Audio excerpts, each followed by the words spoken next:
অঢেল সম্পদ থাকলেই যে মানুষ বড় হয় তা কিন্তু নয়। কখনো কখনো সবচেয়ে সাধারণ জীবনযাপন করা মানুষেরাই রেখে যান সবচেয়ে অসাধারণ মানবতার দৃষ্টান্ত। চীনের সাংহাইয়ের দু ইংরং ও লু সুইং দম্পতির গল্প যেন ঠিক তেমনই।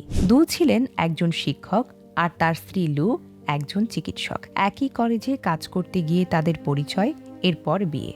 সংসারে কোনো সন্তান ছিল না, অথচ জীবনের প্রতিটি দিন তারা কাটিয়েছেন অবিশ্বাস্য মিতব্যয়িতায়। মাত্র 17 থেকে 18 ইউয়ানের একটি খাবার দুজনে ভাগ করে খেতেন। নিজেদের প্রতিটি খরচ খাতায় লিখে রাখতেন।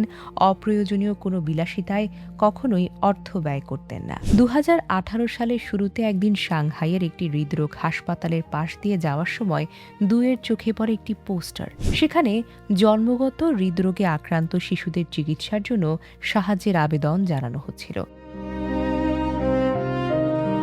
অনেক পরিবার অস্ত্রোপচারের খরচ জোগাড় করতে না পেরে সন্তানদের মৃত্যুর মুখে ঠেলে দিচ্ছিল। বাড়ি ফিরে স্ত্রীর সঙ্গে দীর্ঘ আলোচনা করেন দু। তারপর তারা নেন এক অবিশ্বাস্য সিদ্ধান্ত। প্রথমেই দান করেন 5 লাখ ইউয়ান। সে অর্থে 10টি শিশুর সফল অস্ত্রোপচার হয়। শিশুদের নতুন জীবন ফিরে পাওয়ার খবর তাদের হৃদয়কে ছুঁয়ে যায়। এরপর তারা আরও 45 লাখ ইউয়ান অনুদান দেন। সব মিলিয়ে 50 লাখ ইউয়ানের সেই বিশাল দান নিয়ে জন্মগত হৃদরোগে আক্রান্ত 455 জন শিশুর চিকিৎসা ও অস্ত্রোপচার সম্ভব হয়। অবিশ্বাস্য বিষয় হলো, এত বড় মানবিক কাজের কথা তারা প্রায় কাউকেই জানাননি। কোনো প্রচার, কোনো সম্মাননা বা কোনো প্রশংসার আশাও করেননি। 2018 সালে 81 বছর বয়সে মারা যান দু ইংরং।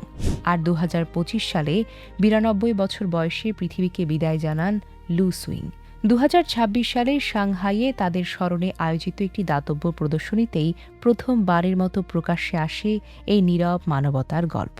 তাদের নিজের কোনো সন্তান ছিল না, কিন্তু তাদের সারা জীবনের সঞ্চয় আজ 455টি শিশুর বুকের স্পন্দন হয়ে বেঁচে আছে, যারা নিজেরা শেষ পর্যন্ত ভাগ করে খেয়েছেন স্বল্প মূল্যের একটি সাধারণ খাবার।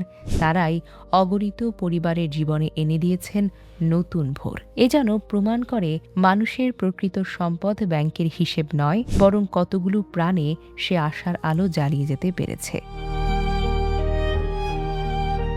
Desk report, recap news.